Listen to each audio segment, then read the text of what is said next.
कौन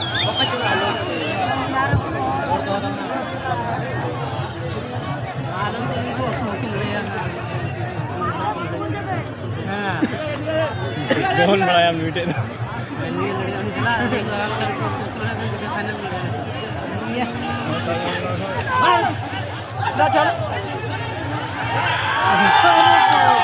टिकटे हड़बे को टिकटे के सारे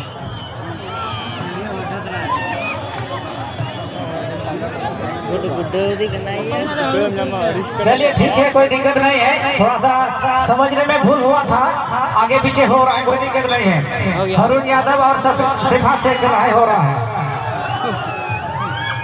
कोई दिक्कत नहीं। निर्णय हो गया। चलिए कौन जीता?